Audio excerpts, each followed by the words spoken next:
samping itu biar ya. Baik, bagaimana kalau dijelaskan? Kalau saya sih rasanya dengan banget, tapi jelas ya sih. Sebagaimana telah dijelaskan, bahwasanya Islam itu mengatur seluruhnya.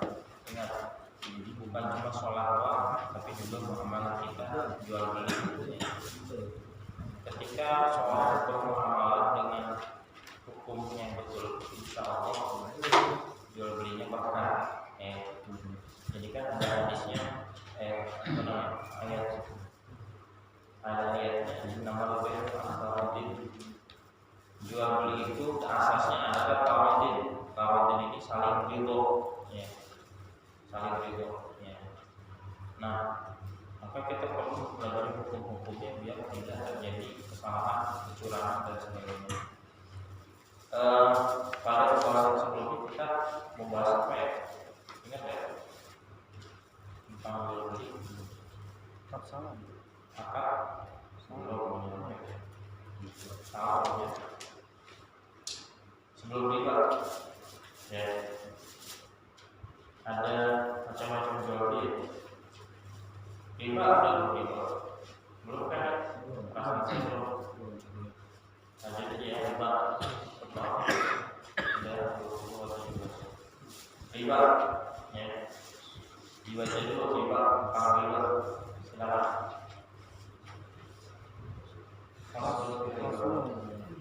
Faslun wa riba haramun wa innama yakunu fil zahabi wal fiddati wal maf'umati. Pasal riba itu berlaku pada emas, perak dan makanan. Atau tidak boleh jual beli atau tukar menukar emas dengan emas, begitu juga perak dengan perak, kecuali sepadan dan perak. Ya. Itu ya. Ini riba. Sebelumnya kita bahas riba itu apa sih artinya? Nah, riba berarti artinya nggak tahu. Apa sih riba itu? Ini aja, kira-kira ini nggak ngerti betul. Ya. Riba itu apa sih riba? Yang terlintas di pikiran kita kalau dengar riba apa? Sesuatu yang udah jelas haram. Jelas haram. Sesuatu yang udah jelas haram sih haram. Tapi lebih spesifik lagi apa? Riba. Riba itu kalau secara bahasa roba ya artinya bertambah. Jadi secara bahasa artinya nambah. Pinjam duit 100 balikinnya 250 ya. Itu kan nambah ya. Ya, itu bisa jadi riba, bisa jadi enggak, tergantung. Ya. Atau yang lainnya ya, tukar-menukar barang. Tadi kan beras, ya. Ini nukarnya ini sekilo, ini 2 kilo, tukar. Riba ada tambahan. Tapi nanti dilihat ya. Itu kurang lebih pengertiannya gitu. Ada tambahan ziyadah bahasanya. Sedangkan dalam istilah syarak riba itu az-ziyadatu fi dhahabi wal fiddati wa sa'iril mafhum. Dalam syarak itu masih umum sih kalau saya lihat sini. Bertambah ya, atau pertambahan di dalam emas, perak dan seluruh makanan. Jadi di sini disebutkan yang riba itu di dalam emas, perak dan bahan makanan. Ya. Cuma saya melihatnya masih umum juga ini. Dari pengharamannya adalah wa halallahu al-bai'a wa harrama riba. Allah menghalalkan jual beli dan mengharamkan riba. Salah satu cara untuk mendapatkan uang adalah dengan jual beli. Ya. Tapi ada orang pengen dapat duit nggak jual beli, dengan rental. Pinjemin duit bunganya 40%. Ada nggak? Jadi saya pernah tanya, Pak, Bapak menikahi anak buat duit dari mana, Pak? Saya pinjam ke akun di rental yang katanya. Habis nggak ada yang mau minjemin, nah itu kadang-kadang dilemanya. Akhirnya ini berapa bunganya? 40%. Masya Allah. kalau cuma uangnya cuma 10.000 ya, 40%-nya 4.000 kecil ya. Tapi kalau misalnya 100 juta 40 juta, masya Allah, bukan? Gede kelihatan. Nah, kecil atau gede riba tetap haram.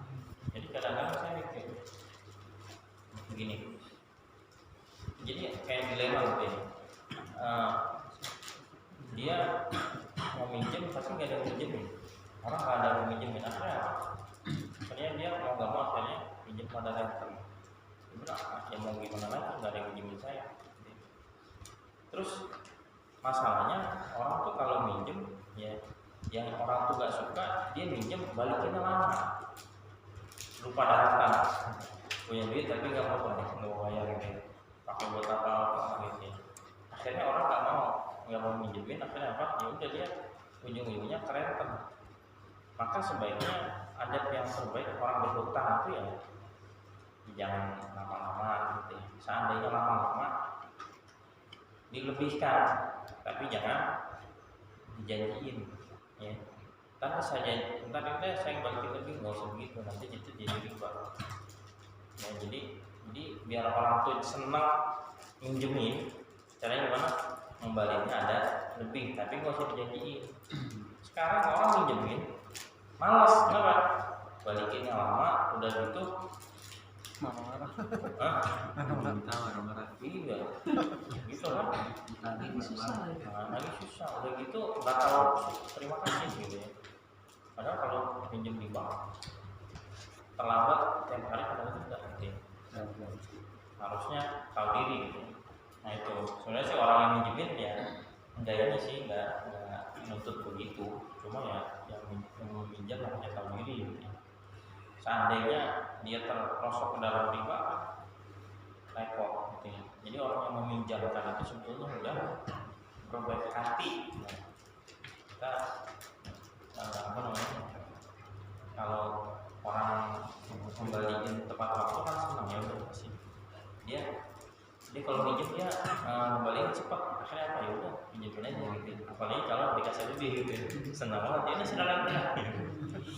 Itu ya. Nah ini yang terjadi di masyarakat begitu. Soalnya kalau saya di sini saya nggak tahu ya, tapi prakteknya di beberapa tempat yaitu tempat sendiri teman saya tanya gitu. Jadi mungkin masalah ilmu agamanya gitu ya. Jadi ya kita berbuat baik lah gitu ya. Meminjam itu kadang-kadang dilema itu tadi tuh amal banget ya. Saya punya apa namanya utang sama orang sampai dilarang di mereka ya, alasan padahal saya ngeliat statusnya di Facebook, jualannya ini jualan mangga berkilo-kilo bercepat di mereka utang ya Allah. Kalau lupa sudah saya bilang kan kecil aja, kecil 100, 200, oh boleh ya, yang penting istiqomah, nggak jadi kecil, nggak niat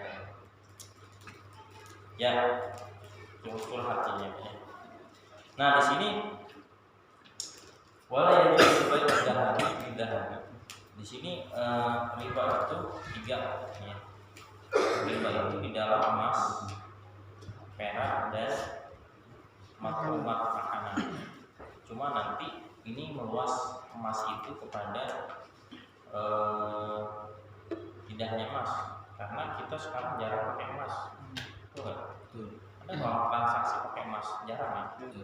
Kalau dulu tuh emas jadi mata uang, dinar dan dirham. Koinnya itu berupa emas, keren.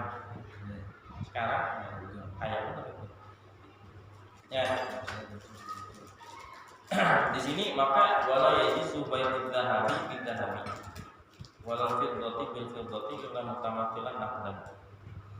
Yang pertama yang perlu diingat, tidak boleh menjual emas dengan emas, perak dengan perak, kecuali dibolehkan kalau sama dan cash, sama dan kontan. Tapi kalau bayangan kita nggak mungkin juga ya, orang ngapain gitu. Ini emas sekilo dan tuker. Buat apa nggak kerjaan? Bentuknya nanti. Ya mungkin bentuknya beda. Di sini emas itu udah berbentuk apa gitu ya, ini masalah banyak. Walaupun secara nilai tentunya belum hal, tapi secara gram, secara timbangan sama, maka tetap nggak boleh. Ini emas batangan, ini emas sudah jadi perhiasan. Gramnya sama, misalnya 100 gram, ini emas juga 100 gram. Tuker. Tidak boleh kecuali harus sama timbangannya dan harus langsung cash. Kan mahalan ini dong, ini udah dibentuk gitu kan ya. Nah, enggak kan sama-sama 10 gram gitu ya. Nah, ini nggak boleh. Misalnya tadi ini 10 gram emas kepingan gitu ya, atau emas koin gitu, emas yang koin gitu ya, apa? Yang emas yang itulah kotak gitu ya. Kan banyak tuh sekarang. Sama emas yang perhiasan. Yang perhiasan itu taruh tadi 10 gram, yang ini 15 gram ditukar, itu boleh nggak? Tidak boleh, karena apa? Beda beratnya. Terus secara logika emang mahalan ini ya kan, misalnya ya udah kalau gitu dijual aja. Dia beli, ini si A ini tadi yang punya emas, dia saya beli. Misalnya tadi dia bilang kan lebih mahal, seharga 15 berapa ya? 15 gram. Ya, dia beli emas itu seharga 15 gram. Nanti dia yang ini beli yang itu seharga 10 gram. Bagaimana ya? Intinya begitulah untuk menghindari itu. Cuma agak ribet ya. Prakteknya jarang. Yang terjadi adalah sekarang, karena begini, dulu tuh emas itu adalah alat tukar menukar, alat jual beli. Maka sekarang disamakan dengan uang. Ya. Itu dulu emas itu alat tukar menukar. Sering terjadi adalah ketika menjelang Lebaran. Tahu nggak apa? Menjelang Lebaran, di pinggir jalan nawarin tukeran duit, ya, duit 100.000 kita nuker sejuta, berapa itu biasanya? Tergantung ya. Biasa 100 kalau juta. Hah? Juta 100. Kita nuker sejuta, dikasihnya 900 doang. Itu praktek riba. Ya. Jelas-jelas merugikan banget. Ya, merugikan banget ya. Tapi kadang-kadang orang akhirnya mau juga gitu. Kenapa banyak? Karena ada yang mau. Padahal kalau mau riba, ya nuker riba dapat sama, nggak dikurang-kurangin juga. Kalau nuker riba, ya itu contohnya salah satu praktek uang. Ya. Terus bagaimana kalau uangnya itu uang ini apa namanya? Uang jadul. Uang jadul apa? Udah nggak berlaku. Seribuan jangan dulu, ditukar dengan 100.000 boleh nggak? Uang jadul sih 21. ya, makanya saya tanya, uang 1000-an zaman dulu ditukar dengan 100.000 boleh nggak? Jatuhnya antik ya. Kalau tuker nggak boleh, kalau tuker. Tukar nggak boleh. Terus Kalau beli boleh. Ya. Kalau beli boleh. Ya begini, kan tadi itu sekarang uang jadul itu udah nggak berstatus sebagai alat tukar-tukar, jadi itu barang langka. Sama aja kayak ini atau gini dah. Ini mungkin nanti, jangan tidak sampai Nokia jadul, ya itu kan sekarang kadang-kadang ada yang mahal gitu ya. Tapi kalau itu karena masih berfungsi ya, atau barang yang nanti sekian tahun kemudian akan jadi langka. Istilahnya itu barang, jadi bukan alat tukar menukar lagi. Nah, untuk tukar menukar juga udah nggak berlaku, ya kan? Maka itu jadinya satu barang, jadinya walaupun kelihatannya duit tapi itu barang boleh. Tukar 100.000, 200.000 ya terserah, 1 juta ya terserah, nggak apa-apa. Yang jadi masalah kalau dia itu alat masih sah, alat tukar menukar, itu nggak boleh. Seperti ya. Terus kalau tukar mata uang gimana? Kalau kita bilangnya tukar menukar, tapi kalau kita ke sono, dia bilangnya mau jual atau mau beli, gitu. Pernah nggak? Saya sering dulu. Kita bilang itu saya mau nukar uang, tapi kalau dia bilang mau jual atau mau beli, ya gitu dia. Ini uang dolar satu, uang apa? Ya semua mau dolar mau apa. Ya. Soalnya saya pernah jadi teller bentar. Kalau di bank itu kan saya jadi teller bank nih. Kalau misalnya orang bank itu untung, gue serba untung. Ya semuanya untung. Dia datang, kita bank beli. Nah kalau dia ini pokoknya dia beli, nah, kita jual. Jadi kalau dia mau kita jual. Jadi kalau kita yang ini kita yang beli. Jadi bank tuh serba untung. Ya tahu saya. Jadi gini. Ya sekarang tukar mata uang atau jual beli mata uang itu hukumnya gimana? Ayo, boleh nggak? Ayo coba ini dulu mikir dulu. Ini belum pernah sih. Saya dulu sering nuker duit. Adik dulu saya terpinggir. Boleh sih, tapi pernah dengar Nah, boleh. kenapa alasannya? Ayo, kira-kira. Itu bukan buat ada keperluan ya saya Ayo, saya buat umroh, buat Iya. ini. Ya itu dibolehkan karena berlainan jenis. Rupiah sama dolar kan beda. Ya, sedangkan emas dengan perak aja boleh ditukar. Ya. Walaupun pokoknya karena dia beda. Emas perak boleh tukar dengan perbedaan kadar, ya, karena dia berbeda. Nah ini dolar dengan rupiah boleh tukar. Tergantung nilainya berapa. Kan nggak mungkin juga masa 1.000 rupiah sama dengan 1.000 dolar rugi. Jadi karena itu berbeda jenis, ya. Di situ ya. Nah itu kurang lebih gitu prakteknya yang terjadi. Cuma kalau nanti ada silakan ditanya. Kalau gini gimana? Ini sementara ini adalah panjang.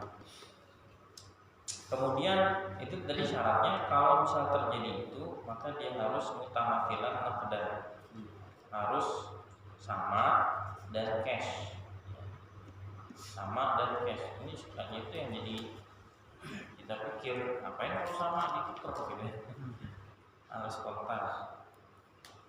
Terus begini, kalau beli emas ada yang pernah nanya, cuma saya kurang setuju. Ustaz, ini ada satu ustaz di pesantren bertanya, saya masuk grup itu yang tahu ustaz cuma satu doang. Ustaz kalau misalnya ada orang beli emas online beli emas online kan banyak, terus dia pakai jasa pengiriman, kira-kira nyampe itu sehari atau 2 hari, itu hukumnya gimana? Haram kayak gitu. Ya benar, karena dia nggak pakai nukilan hitam gitu. Jadi orang tuh dianggap orang yang penting terimanya. Terus saya mikir kok terlalu cepat gitu mengatakan haram. Sedangkan kan dia beli emas itu udah beda ya, duit dengan emas gitu. Ya nggak bisa disamain ya gitu ya. Jadi katanya harus cash gitu ya. Cash itu langsung misalnya. Jadi saya mikir lagi, kayaknya nggak bisa kayak gitu karena Dewan DSN Dewan Syariah Nasional itu membolehkan pembelian emas secara online. Boleh, lihat aja nanti fatwanya. Itu ya. Kadang-kadang ada orang yang berfatwa yang kurang tepat. Ya kalau saya ngomong juga kadang-kadang kurang tepat ya, koreksi aja gitu ya. Karena ilmunya masih terbatas. Itu tadi emas dan perak. Kalau makanan, contohnya gimana makanan? Kan di sini contohnya makanan, emas, perak, kemudian makanan. Beras sama beras. Beras sama beras kayak gimana contohnya? Barter seliter sama. Iya. Sama. Itu termasuk apa ya? Kualitasnya perabulan. Kualitasnya. Begini misalnya, ini beras rojo lele berapa sih harganya? Ini beras rojo lele, ini beras biasa 12.000. Rojo lele berapa? 12 ribuan. Sekarang jarang beli beras ya kalau ini rojo lele. Ada yang tahu kalau rojo lele? Nggak tahu nih anak-anak kalau beli beras. Beras Petro, beras apa itu? Rojo lele itu bagus, termasuknya bagus. Ya. Ada beras biasa, katakanlah 10.000 gitu ya.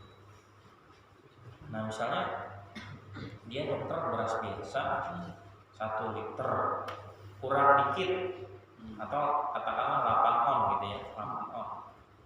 Ini beras salah tadi beras yang bagus, beras rojo lele itu 8 on ditukar dengan beras biasa 1 kilo. Kok ini kan beda? Ya kan lebih bagus katanya. Ya ini nggak boleh karena sama-sama beras walaupun beda merek gitu, nggak boleh. Kecuali ini tuker beras, ini dia tuker rengginang, nggak apa-apa. Beras kilo, rengginang sekilo, nggak apa-apa kalau rugi gitu. Rengginangnya 2 kilo misalnya. Ya. Yeah. Hah? Misalnya beras sekilo, rengginang 2 kilo, itu kan berbeda apa namanya takaran. Iya nggak apa-apa karena beda jenis, ini udah rengginang bukan beras gitu. Yaitu begitu ya, prakteknya seperti itu apa jarang mungkin terjadi di kampung. Zaman dulu kan Ustaz ya, kita kan punya daging. Daging sekilo kan misalkan harga 100.000. Tukar sama beras, berarti kan berasnya harus nyamain sama nilai daging kan. Nah kalau itu beda. Oh beda jenis. Itu nggak apa-apa karena berbeda. Udah beras sama daging kan. Tapi kalau daging sama daging, ini misalnya Daging kambing atau daging sapi. daging sapi yang sapi impor gitu ya. Ini sapinya sapi Bali misalnya. Yang mahal namanya sih? Nah, yang impor, bukan yang impor. Impor lebih murah. Ini lebih murah. Ya saya pernah diceritain nih daging impor nih. Kenapa kok daging impor? Ya kalau daging lokal mahal. Akhirnya saya mau beli lagi. Ketika dia bilang pakai daging impor, saya nggak makan baksonya. Kenapa? Takutnya impornya dari luar. Saya pernah lihat penyembelihan jagal orang Cina atau di mana itu. Jadi dia, ya karena dia bukan Islam gitu ya, itu diketok kepalanya, tok aja sampai mati gitu. Ya, dia nggak syar'i. Kalau di katakanlah di Swedia atau di mana gitu ya, itu ikut penyembelihan cara Islam bagus. Orang yang nyembelih orang Muslim. Tapi kalau di luar itu saya nggak tahu, asal-asalan ya nyembelihnya. Jadi misalnya gini, kan di dalam fikih itu dibolehkan sembelihan ahlul kitab. Ahlul kitab itu siapa? Yahudi Nasrani ya, atau bahasa Arab orang Kristen. Cuma saya lagi memilih tidak memakan. Kenapa? Mereka juga nyembelih juga nggak benar gitu ya. Sedangkan orang Islam sendiri kalau nyembelihnya salah juga nggak halal. Mereka juga nyembelih nggak tahu gimana. Pernah lihat orang ini nyembelih kambing tebas dari belakang. Orang dia tebas dari belakang sampai putus. Sah sih sebetulnya, tapi kan secara sah ya putus, cuma itu menyakiti gitu. Karena itu lebih sakit daripada cuma jadi. Maka kalau zaman sekarang lebih aman tidak memakan sembelihan ahlul kitab, walaupun ada sebagian yang membolehkan. Kepepet lah, nggak apa ya kepepet. Kepepet itu gimana? Kita berada di negeri kafir yang mayoritas atau katakanlah orang Nasrani udah lagi nggak ada makanan ya, udah makanan nggak ada, susah ya, nyari daun juga nggak ada daun gitu. Udah kelaparan banget dikasih ayam goreng ya, di sana karena udah kelaparan udah makan aja gitu. Kepepet. Ini apa tadi sih? Kemana sih tadi bahasanya? Tukar menukar. Ya, tukar menukar makanan. Ya, makanan kalau berbeda jenis nggak apa-apa. Daging sama beras. Yang nggak boleh daging sama daging. Daging impor ditukar sama daging lokal. Sapi Bali itu bagus nih, Bali. Udah sapi Bali sekilo, daging impor 1,5 kilo, nggak boleh. Kalau mau jual aja, jual. Dia beli, masing-masing membeli. Itu selama begitu ya kalau boleh. Itu ya. Dari sini ada yang ditanya? Ada yang ditanya tentang riba? Ayo. Bahkan ada yang nanya nggak? Riba ada? Ustaz, kalau kayak tabungan di bank, nah itu termasuk riba. Nah, bank, yang namanya bank. Hukum bank itu gimana? Menurut yang dipahami itu hukum bank gimana? Ya. Ayo, saya tanya dulu sebelum saya jawab. Jangan mikir. Nah, saya mulai. Ada yang konvensional, ada yang syariah kan. Kalau yang konvensional, syariah harus dibahas. Yang konvensional, Konvensional biasanya masalahnya perjudian campur-campur begini. sasi. Jadi gini, ini jadi bahan pemikiran ya. Biasanya di dalam bank konvensional itu ditetapkan bunga sekian persen. Kalau bank bank syariah itu akadnya bagi hasil, beda akad tapi hasilnya beda. Ya, sama, beda niat hasilnya beda. Orang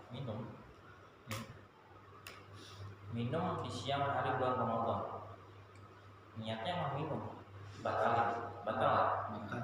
Ya.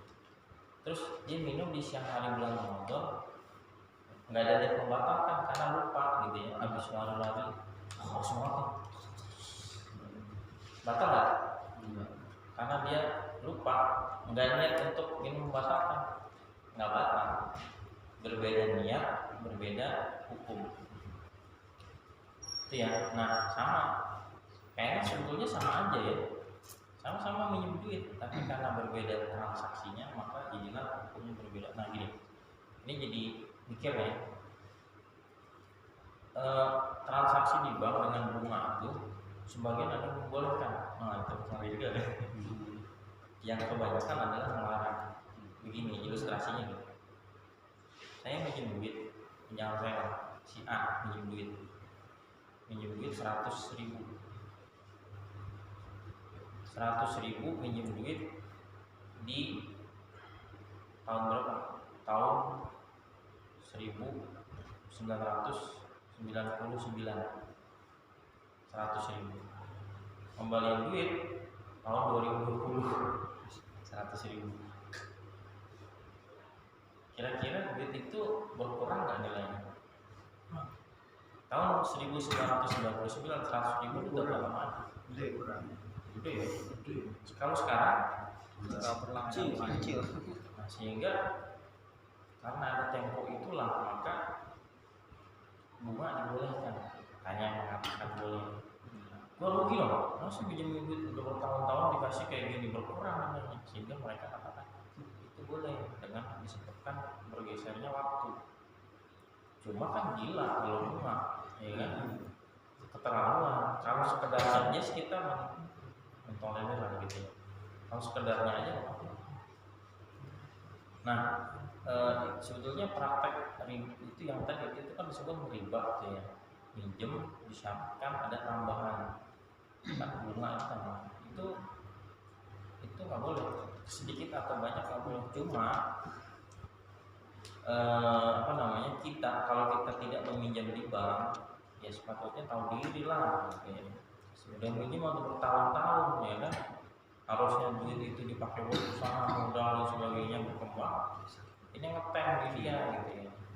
Tahu diri lah, minjem duit 1 juta sampai 2 tahun 3 tahun kembali jangan 1 juta, walaupun si yang meminjamkan itu nggak minta, nggak mungkin kan?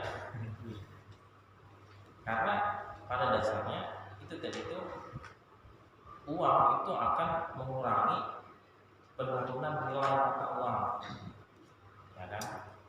Tahun 60 ya punya duit 100.000 dengan sekarang, beda jauh banget. Apa yang hidup tahun 60? Ternyata jangan tahun 60, tahun berapa itu? Dulu saya masih kecil itu saya masih nemuin uang 5 perak. Nemuin uang 5 perak. Masih. Tapi di zaman saya kecil itu 5 perak itu udah banget ada tukang martabak, tukang gorengan. Ini tukerin gitu 5 perak, tukerin sama ini gorengan martabak bakwan. Ditukar dia. Tapi ketika zaman saya kecil itu udah nggak berlaku sebagai transaksi. Jadi tukar doang ini koleksi apa dijual lagi gitu. 5 perak itu laku kan bakwan. Dulu bakwan berapa dapat? 5 perak. Jadi kalau sekarang berapa bakwan? 2.000. Jauh. Itu tahu berapa itu? Ya. Itu kalau misalnya hitunglah 20 tahun yang lalu enggak 30 tahun yang lalu itu 5 perak itu dapat bakwan 1. Ya. Setelah 30 tahun kemudian berarti naik berapa kali lipat tuh? 5 kali berapa? 40 ya. 40 kali lipat. 5 kali 40 berapa ratus? 400 kali lipat ya. 5 kali 400 jadi 2.000 kan? 400 kali lipat naiknya. Sekarang gorengan 2.000. Ada yang 1.000 kecil. Ya atau tadi bukan 400 kali lipat, 200 kali lipat. Kan jauh banget itu. Jadi kalau sehingga tadi ada yang mengatakan ya bunga itu nggak masalah karena begitu katanya. Maka sepatutnya kalau kita yang mau mengatakan riba itu haram, praktek itu haram, kalau kita minjem ke orang yang kita tahu diri, karena nilai itu udah berkurang. Ya. Apalagi kalau udah berpuluh-puluh tahun udah, ya itu ya. Dan kebanyakan ulama mengatakan praktek seperti itu adalah jelas dalam haram karena mengambil kelebihan keuntungan daripada pinjam meminjam itu membuat. Ya, kalau di bank syariah itu bahasanya begini, apa ya? Saya kurang baca ya, dia bagi hasil ya. Kita nabung, ya. Kita nabung. Misalnya kita nabung, jatuhnya kan dia pakai duit itu dikelola dari hasil pengelolaan sebagian diberikan.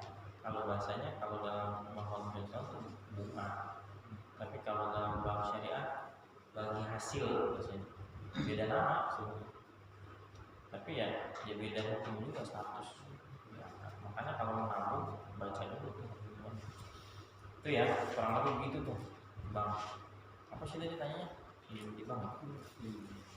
Nah jadi ternyata memang ada sebagian kelompok yang mengatakan bahwa konvensional itu nggak masalah karena diperlukan. Oh karena diperlukan, sedangkan ada bank syariah. Apa? Saya juga agak bingung di PT IKI itu pakai bank BNI, bank syariah BNI. Saya nggak nanya kenapa pakai yang konvensional. Mungkin mereka punya pandangan yang berbeda. Jadi masih banyak ulama yang mengatakan praktek di bank konvensional itu masih dibolehkan, tapi untuk hati-hatinya nggak usah ya. Kita bilang hati-hati aja. Itu ya salah satu ya ada yang mengatakan boleh itu dalilnya begitu kurang lebih. Nah ini riba di sini nggak dijelasin ininya ya, macam-macamnya. Riba itu cepet banget ya, hanya baru ngomong sebentar ya. Ini sebentar ya. Oke, riba itu ada 4 di sini. Ada riba fadl. Ingat nih riba fadl ini. Riba fadl itu fadl itu artinya lebih. Ya. Misalnya pinjam duit ya, pinjam duit dong. Pak nggak mau balikinnya lama. Ya ntar gue lebihin. Itu jadi syarat. Kita gue lebihin, pinjam duit 100 kan dilebihinnya 10.000. Awalnya nggak boleh karena dilebihin, ya udah nggak apa-apa.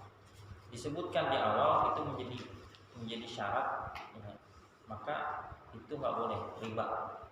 Tapi kalau misalnya tidak disebutkan di awal, dia pinjam karena sering minjem kan kagak enak ya. Dan sekali-kali saya lebihin. Itu nggak apa-apa. Tapi kalau misalnya disebutkan di awal pinjam dia 10.000, 100.000, lama gantinya. Udah besok gantiin ini deh 110. Dan dia janji gitu ya. Ya udah nggak boleh. Itu nggak boleh yang gitu. Ya, nggak boleh. Karena disepakati di awal. Kalau misalnya tidak ada kesepakatan, kita karena merasa berterima kasih banget ya. Alhamdulillah udah pinjemin gitu kan. Kita lebihin jadi 200.000 misalnya. Ya. Gara-gara minjem kemarin tuh usaha saya berhasil gitu, apalah gitu ya. Nih saya kasih lebih, itu nggak apa-apa. Karena tidak ada perjanjian. Itu namanya riba fadl. Kemudian ada riba qard. Misalnya ada riba dibayar. Dibayar ini agak repot. Dibayar ini misalnya seorang itu bertransaksi, tetapi misalnya tukar menukar ya, antara bisa jadi emas atau makanan. Misalnya makanan dah ini si A ya, si siapa misalnya A, Arul, ada Arul, itu Arul. Si Arul A itu dia punya ayam jago, mau ditukar sama apa gitu ya, nggak disebutin, nggak jelas. Udah sini aja dah ayamnya, udah disembelih dimakan ya. Terus ini si belum ada kesepakatan harganya berapa ya. Belum ada kesepakatan harganya berapa, udah main potong-potong aja. Itu yang nggak boleh ya. Jadi harusnya sudah ada kesepakatan dulu ya. Truk harganya sekian, karena nanti barang itu akan seiring dengan berlalunya waktu, barang itu bisa menjadi penurunan harga atau kenaikan harga. Contohnya apa sih yang cepat naik dan turunnya harga? Emas Misalnya beli emas ya, beli emas, emasnya udah dipakai tapi belum disepakatin harganya ya. Atau gimana ya, di sini contohnya apa di sini ya, nggak di contohnya sini, cuma ini doang. Jadi harus jelas transaksi itu sebelum barang itu dipakai atau dikonsumsi. Harus jelas nih akadnya, jangan yang satu udah terima, udah dipakai, sedangkan harganya belum disepakati. Itu riba ya, tadi riba fadl ya.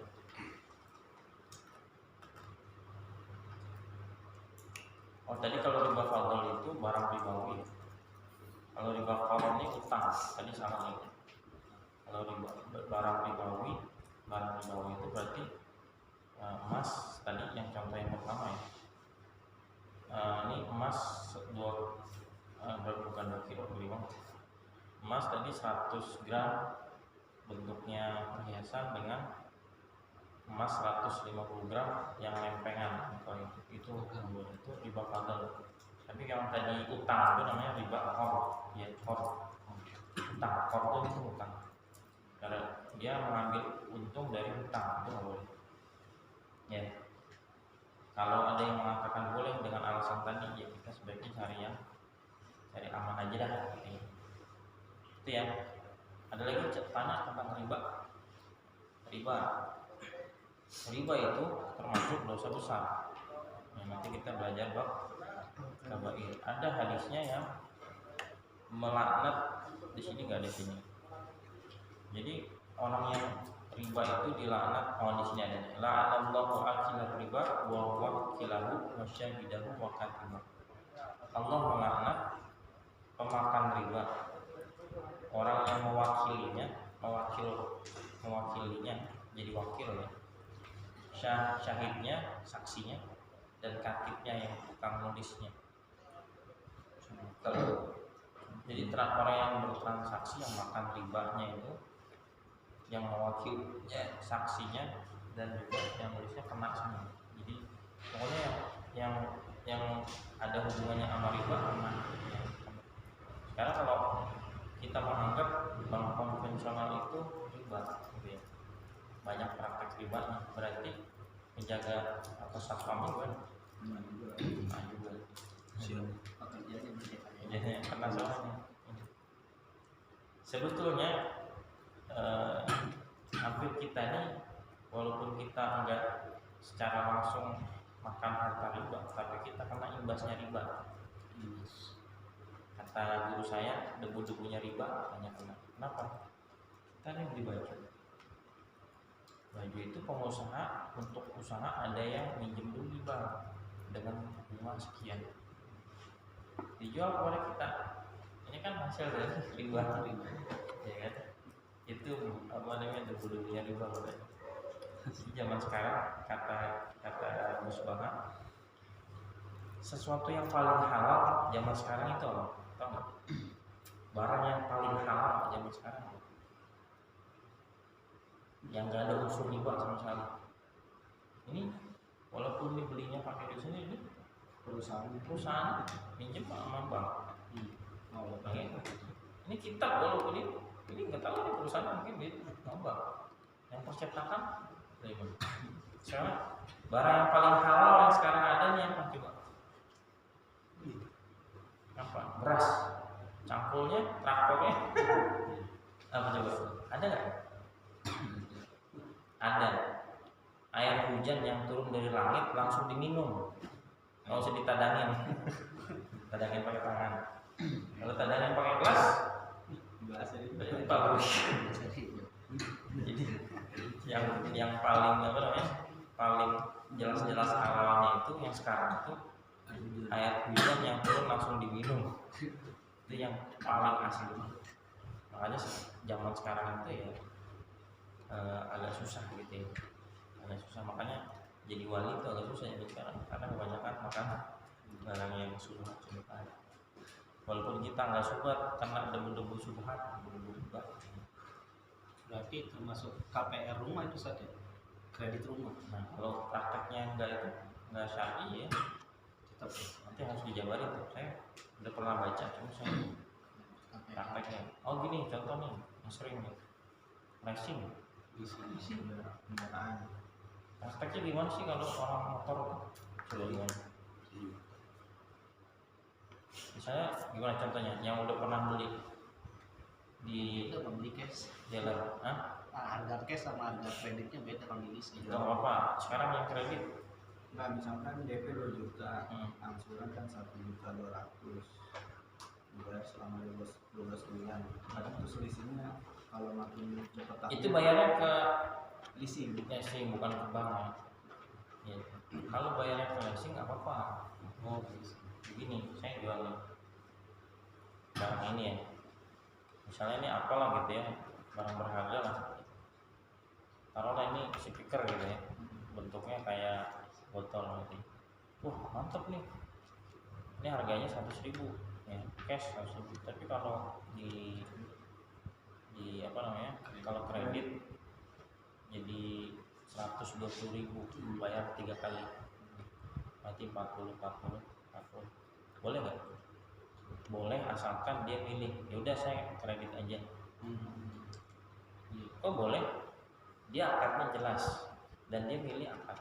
Terus kan itu kan beda harga ya, kan dia milihnya jelas. Tadi mengulur waktu itu, ya itu ada bisa dinilai dengan apa namanya, dengan uang gitu ya. Kalau katakanlah tukang kredit, ya tukang kredit kan bolak-balik nih. Iya, capek. Dan dia untuk muter-muter habis waktu, habis tenaga, bensin, ya kan? Emang itu agak gitu. Ya, itulah salah satu yang membolehkan. Nah, yang nggak boleh itu begini. Misalnya gini, dia beli di leasing kayaknya. Kemudian nanti bayarnya ke bank. Harus dilempar lagi. Nah, dia lempar ke bank, dia kagak mau tahu dah, pokoknya mau sama bank. Nah, itu yang jadi masalah. Kenapa? Karena begini, ketika kita transaksi sama pihak yang motor leasing ini, kita transaksi sama dia. kan kita beli sama dia, itu barang kita, dijual sama bank, bank dapat harga cash. Misalkan kalau cash berapa? Misalnya motor itu berapa sih? Katakanlah 15 juta. Nah, gitu San. Hah? Jadi yang kita tahu tuh kita beli sama dealer, dealer lempar ke leasing. Iya. Itu nggak ada hubungan bank. Gitu. Kalau yang Jadi yang prakteknya bayar. punya motor tuh dari pabrik, yang pasang-pasang motor di Iya. di toko-toko tuh namanya dealer. Ah, Nah dealer itu dia dibeli cash sama leasing. Jadi iya dia betul. kalau misalnya tidak datang ke dealer, dikasih tuh ini mau pakai leasing mana nih? Adira, FBL, Iya. Gitu. Tapi barang itu punya dealer. Ini dealer. Terus lempar ke leasing. Lempar ke leasing. untuk pembayarannya. Iya. Nah, Tapi itu sama. di situ kan di leasing ada total yang cicilan kan. Iya, begini masalah gini. Iya. Kan barang itu kita transaksi sama dealer. Udah transaksi sama dealer. Beli kan? Udah barang kita. Loh kenapa dilempar ke leasing, dijual?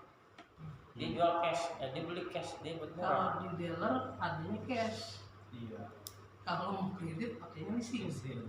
Ya, itu ke leasing. Iya, maksudnya gini. Oh, kalau mau kredit sama Leasing. leasing.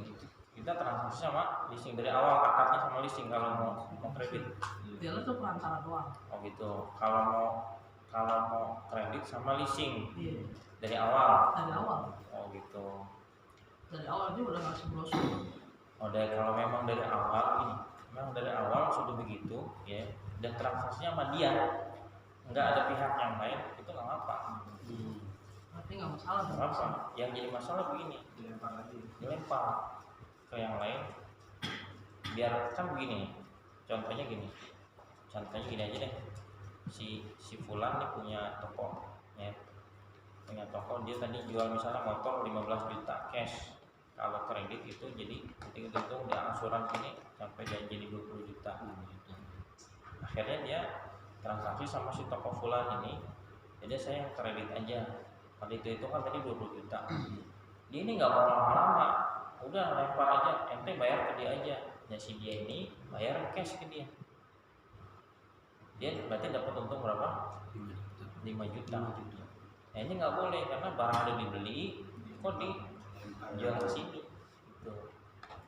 Itu belum, barang itu kan milik sini kan, dijual lagi gimana? Itu yang praktek yang masalah. Nah, kalau tadi dari awal sampai akhir emang sudah sama leasing, begitu udah tahu itu harganya sekian, yang apa-apa dari risiko itu nggak apa. Ini tuh yang saya pahami itu ya. Kalau yang nggak boleh tadi ada pihak ketiga dijual, pihak ketiga. Ngerti nggak yang belakang? Ngerti ya? Nanti kedepannya kan nanti kamu kerja apa sebagainya nanti ada yang mau aman mah sebetulnya beli aja cash. Ya kalau cash nggak ada duitnya, beli aja yang second gitu ya.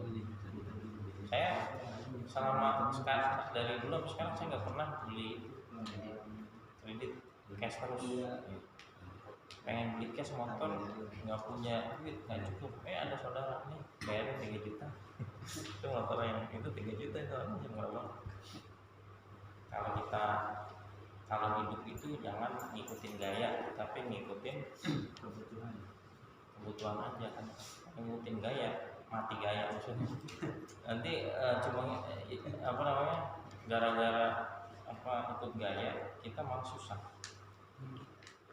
Artis itu hidupnya sebetulnya sama kita, kalau makan sama-sama satu piring ya kan, nggak mungkin kalau artis makannya 3 piring. Kalau orang kaya makannya 3 piring sama aja, cuma bedanya gaya aja. Ikat rambut harganya 5 juta, kayak apa? Baju harganya 10 juta, kaos. Saya pernah nonton podcastnya siapa? Jadi Bang Buzen. Ini ada orang Indonesia, dia omsetnya sebulan itu 5 miliar, bukan 8 miliar. Kaget kan? Ngapain? Jualan baju bekas. Jadi baju bekas ini saya buka ceritanya. Dia beli baju bekas di Senen, tapi baju bekasnya branded gitu ya, impor dari Jepang. Dan dia tahu pasarannya, dia jual di luar negeri pasaran sekian. Dia beli 100.000 dicuci yang bagus, harum, dijualnya laku berapa? 10 sampai 15 juta. Wajar aja sebulan 8 miliar. 10 sampai 15 juta itu kalau tahu pasarannya luar negeri itu bisa cari-cari aja wajarnya. Sama sebetulnya artis-artis itu beli ket rambut 5 juta ya. Padahal kan fungsi sama ya. Sama. Apa sih bedanya? Itu kebodohan aja itu. Untung yang jual itu. Gaya, terlalu gaya sebetulnya. Sendal jepit 2 juta. Semua beli kambing ya. Itu jadi hidup jangan ngikutin gaya hidup. Nggak usah kayak gitu kan malahnya kayak susah ya. Udah jam 9 lewat lagi. Ini kebanyakan ngomong ini emang ngomong dulu ya. Ada yang tanya lagi tentang ini? Riba. Tidak boleh menjual daging dengan hewan. Ini udah pernah dibahas. Kurang lebih sama ya. Itu ya. Ada yang tanya ya? Tat, yang sedikit aja nih tadi tentang bank. Kalau untuk siasat ini supaya kita nggak terjebak di ribanya nih, kalau tabungan itu gimana ya? Apa kita nggak usah ambil kira-kira untuk bunga? Kalau kita ada admin juga ya, ya kan? Malah mungkin lebih besar adminnya kalau tabungan kita nggak menambah ya kan? Nah, siasat ini kalau kita ambil tuh jangan sampai habis banget atau gimana supaya nggak kebawa? Ya begini. Sebetulnya kalau kita nggak ambil ya kalau kita tidak ambil kan kalau di rekening kan susah ya. Kalau kita nggak ambil hitungnya juga susah gitu. Hitungnya susah apalagi kecil-kecil gitu ya. Kalau nggak diambil mau udah masuk rekening gitu kan. Iya, campur lah. Iya. Jadi sebetulnya ada solusinya. Nggak apa-apa diambil tapi jangan dimakan. Jangan buat dimakan. Tapi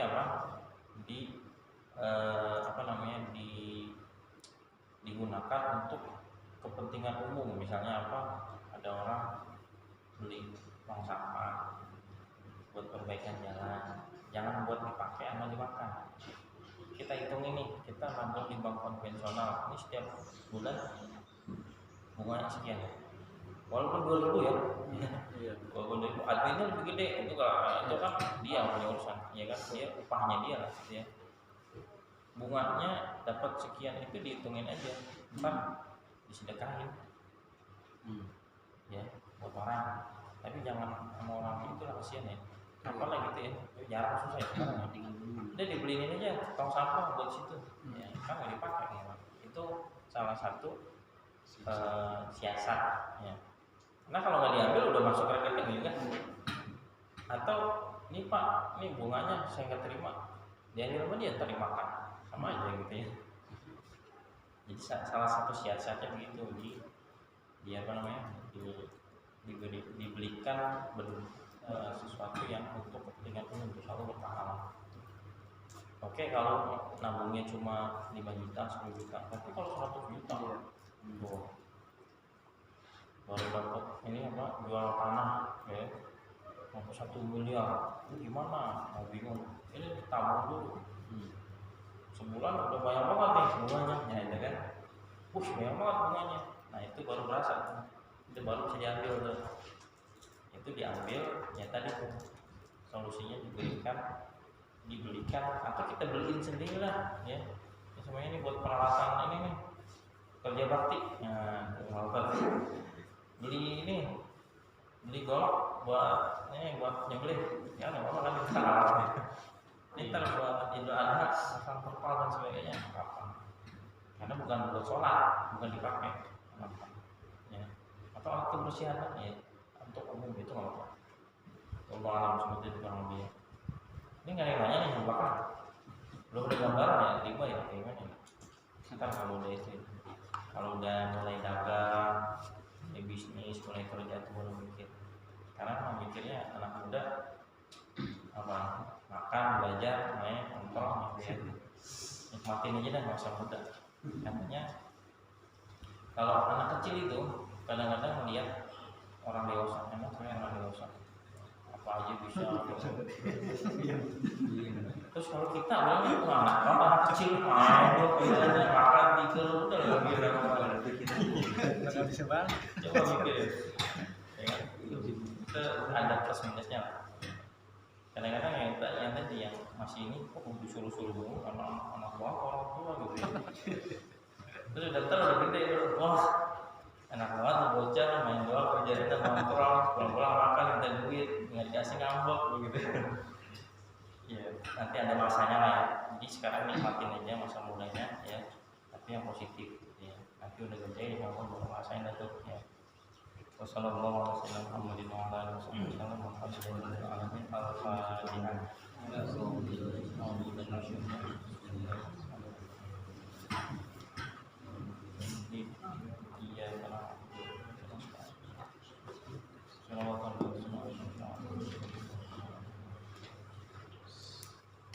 Bismillahirrahmanirrahim. Alhamdulillahirrahmanirrahim. Wassalatu wassalamu ala asyrofil anbiya'i wal mursalin sayyidina Muhammadin wa alihi wa sahbihi ajma'in.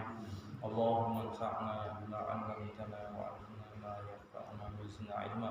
Allahumma inna nas'aluka 'ilman nafi'an wa rizqan thayyiban wa 'amalan mutaqabbalan. Allahumma inna na'udzu bika min 'ilmin la yanfa' wa min qalbin la yakhsha' wa min nafsin la tashba' wa min da'watin la yustajabu laha. Rabbana atina fid dunya hasanah wa fil akhirati hasanah wa qina adzaban nar. Wa sallallahu ala sayyidina Muhammad wa ala alihi wasallam. Walhamdulillahi rabbil alamin. Alhamdulillahil ghafuri lil 'abdi lil ghururi wal farqi fil umuri wa hamaqatil 'uburi wassalatu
Sallallahu